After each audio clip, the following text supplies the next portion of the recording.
Einen warmen Applaus für unseren Gast des Abends, Steve Hackett.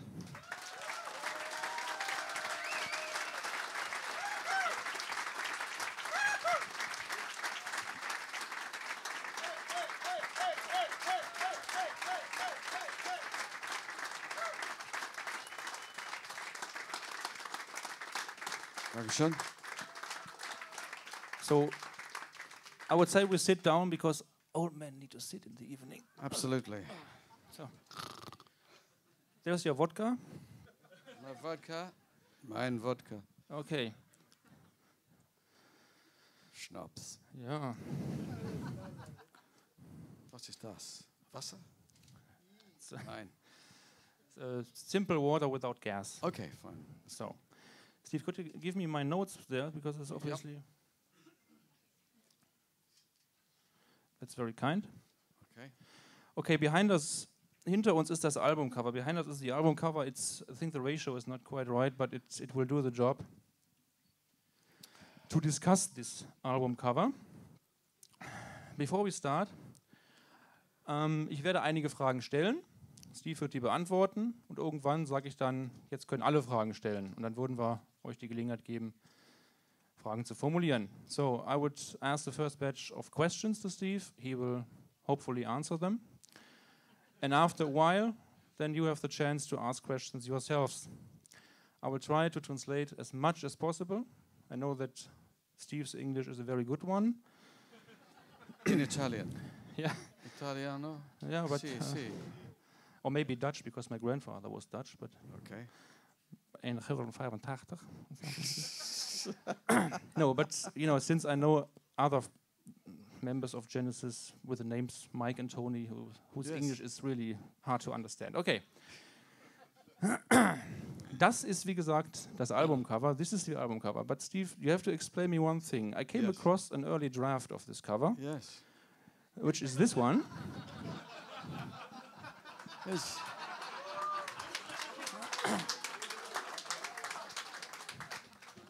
Lies. Well, Blackmail. But meine Frage ist, this wolf pack, dieses Wolfsrudel, did you manage to tame the pack? Well, what do you think? Do you think it's better like that or better the other way? I'm not sure. This is the man who shot the picture, by the way. Maurizio is lying very low over here. So, Maurizio and Angela, Vici Domini.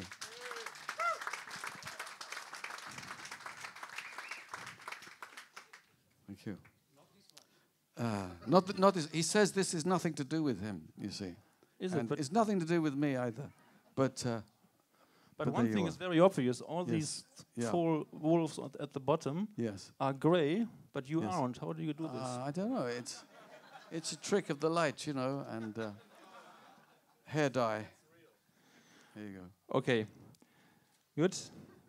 Yeah. Okay, but this is the real cover, obviously, that Maurizio and Angela Vici Domini have shot. Yep. They did a whole session, of course. It's not the only cover or the only motive they have shot. Angela, where are you? This is Angela. She's waving there. Yes, Angela. Yeah. And this is Maurizio. Here for Angela and Maurizio.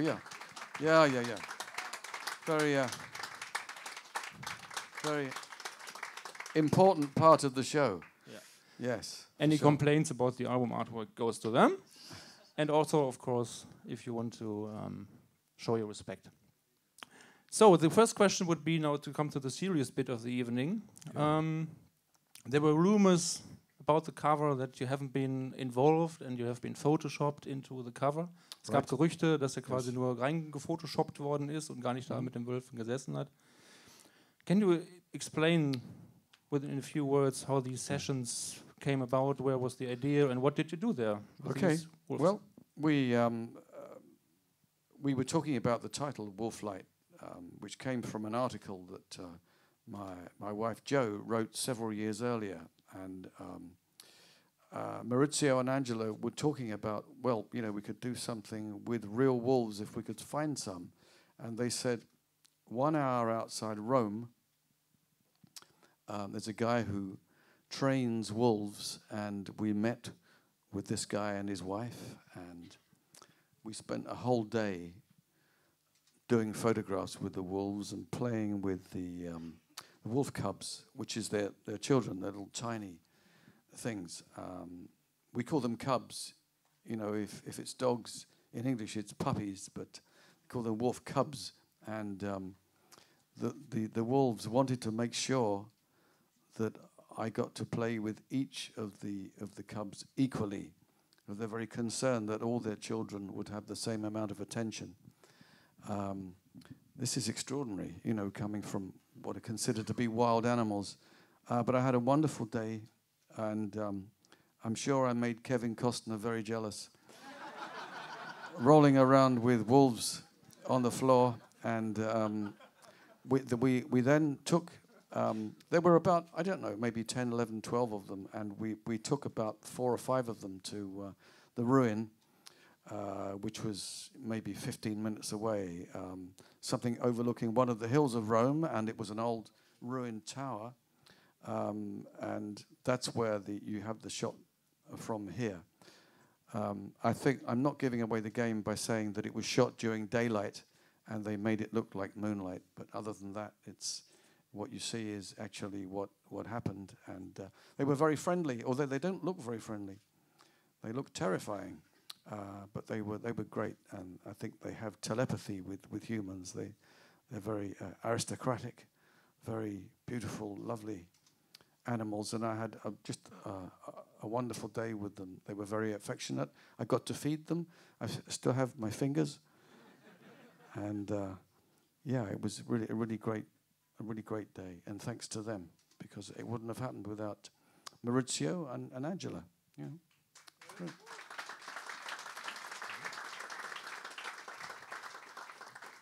So now we have proof the album cover was indeed photoshopped. Indeed. There you go. Okay, kurze deutsche Zusammenfassung. Also das Cover ist echt. Steve hat dort gesessen mit den Wölfen. Das ist nördlich von Rom gewesen, wo jemand diese Wölfe entsprechend hat. Und da gab es halt dann ja, so ein kleines Rudel. Und dort sind diese Fotos entstanden, aber tagsüber. Daraus ist dann entsprechend für das Albumthema, das Wolflight-Motiv quasi, so ein bisschen die Dämmerung drüber hereingebrochen. Oder beziehungsweise das Wolflight ist, glaube ich, die Stunde vor Sonnenaufgang, oder? Ja, also das ist eigentlich die blaue Stunde. Ist das? Ja, darum geht es und deswegen dieses Albumcover. Aber wie gesagt, er war selber dort und hat mit den Tieren auch zusammengesessen und er sagte, dass es schon eine sehr aufregende, ein schön aufregendes Erlebnis war. Ich habe die Hälfte nicht mitgekriegt, weil hier irgendwie, egal. Okay. They're laughing about me, not about you. Okay.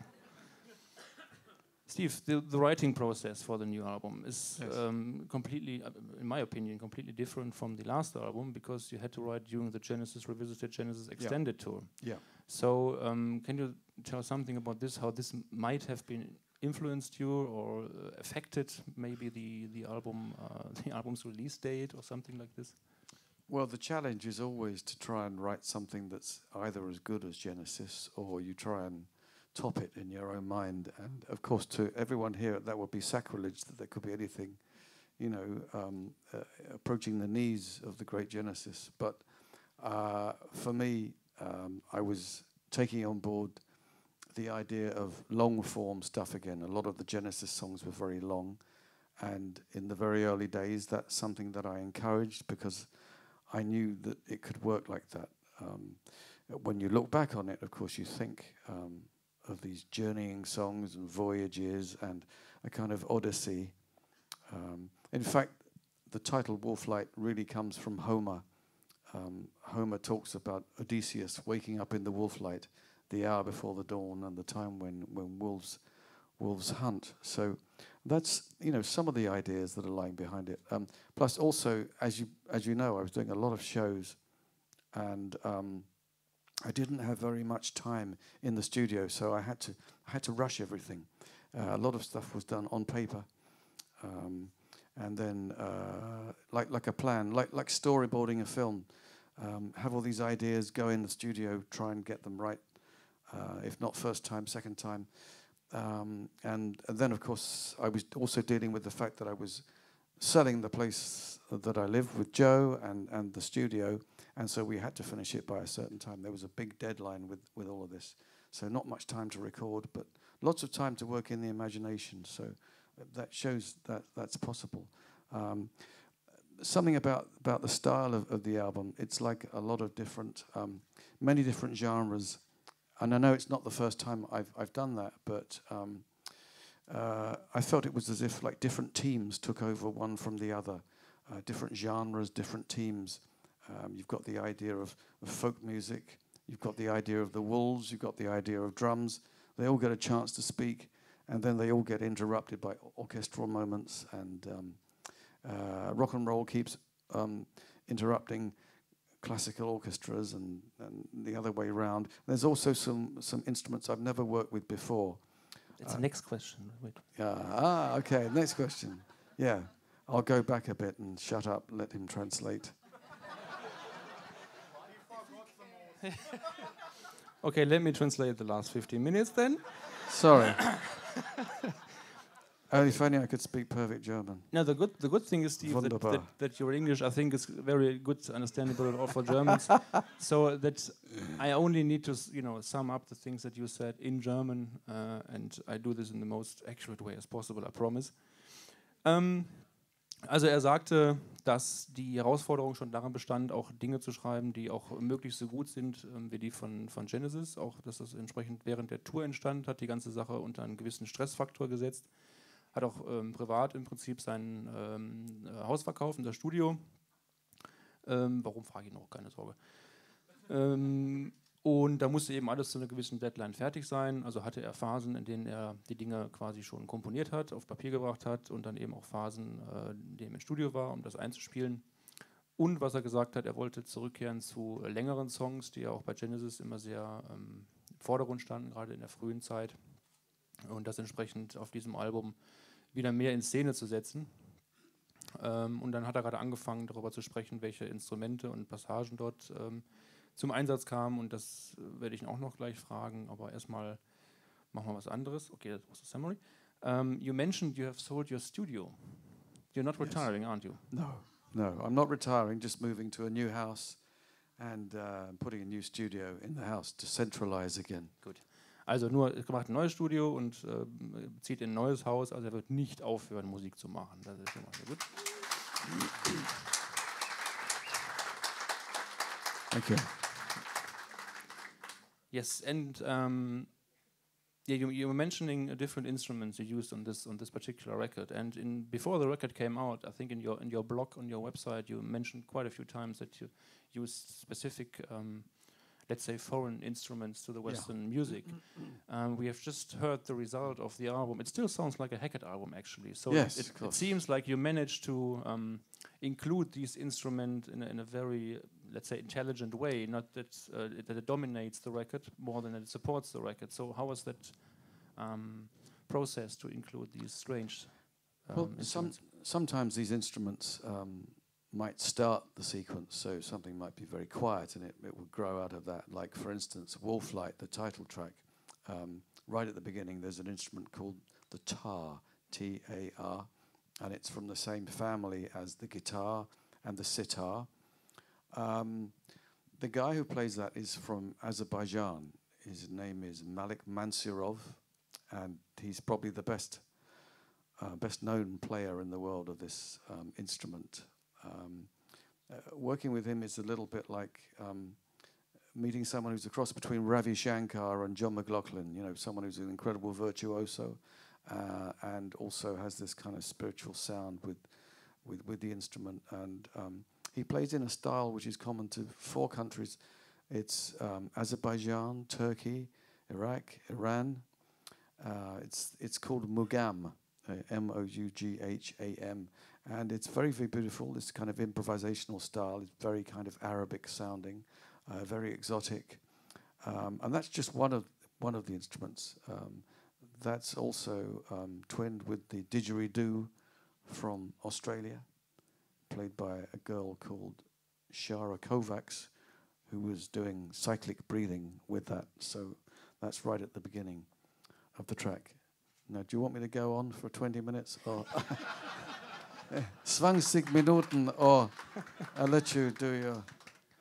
The trick is that you speak 3 times more than me and still people get the essence. But, ja, also er sagte, ich muss auch wirklich zusammenfassen, what was the name of the tar player? His name is Malik Mansurov, and he's from Azerbaijan. Ja, also der Typ hat auf...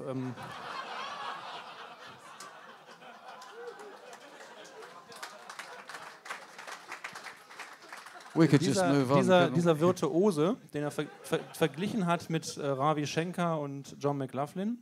Shankar Violinspieler, McLaughlin Gitarrist. Is that right? John McLaughlin. Probably. Yeah.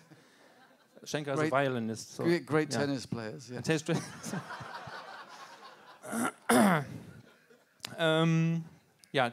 Der spielte die Tar, die aus der Familie der, also wie auch die Gitarre und die Zither kommt, aus der gleichen Familie, spielte das bei Wolflight. Und er sagte eben, dass diese Instrumente vor allen Dingen auch auf dem Album dafür da waren, auch für also Überraschungsmomente zu sorgen, wenn gerade etwas ruhiger war, dass der ganze Song dann auf eine neue Art und Weise wieder aus der Stille oder aus der Tiefe gehoben wird. Er hat auch gesagt, dass Didgeridoo aus Australien entsprechend zum Einsatz kam, was eine Frau gespielt hat. What was the name of the woman? Her name is Shara Kovacs. Okay. She's from Budapest. Oh, Hungary. Didn't you say Australia? Yeah, the instrument is from Australia. Okay. It's a Hungarian version of the same thing. I mean, multicultural diversity. You know, yeah, I think I accept the fact it's a world music record now. I understand. Yeah, okay. So she's from Hungary, but the instrument is from Australia. Now we got this thing straight. Probably bought it in Berlin. Maybe. on eBay, maybe. Yes, but coming back to the point of the question, have you been afraid that it might, be the world music influence too big for the record, or have you always seen it as a kind of a contribution and that's it? Well, in a way, it was a small contribution towards it, but it was. In the past, I think I've made albums that were either rock, or they were acoustic, or they were orchestral at times. But I never really worked with a selection of instruments that were completely alien and foreign to me. So I wanted to try and do that and see if I could. One of them I wanted to be able to play the Arabian oud, fretless lute. Sounds a little bit like a guitar, but it's much more difficult. There are no frets for a start. It's fretless. You slide around on it, and I made a terrible noise on the thing, but we fixed it all in the computer, so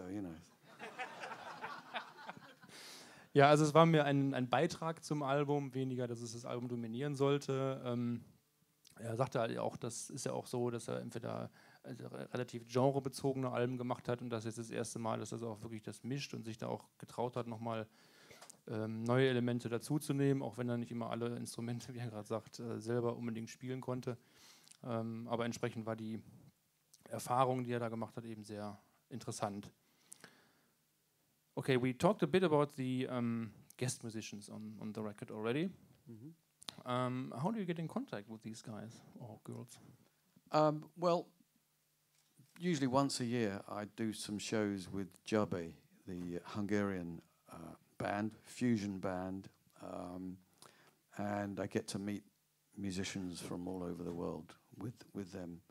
Some from Morocco, some from America, Azerbaijan, as I said, and they also have orchestral connections as well.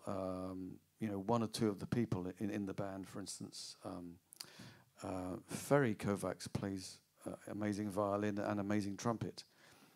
He's the father of Shara, as it happens. But Budapest seems to be the place where I meet the most unlikely musicians and the most unlikely instruments. Of course, sometimes traveling, as I did to Morocco, I saw people playing this instrument I was talking about, the oud, and a couple of guys sounded absolutely amazing on it, so I got to buy one by the time I was back in London.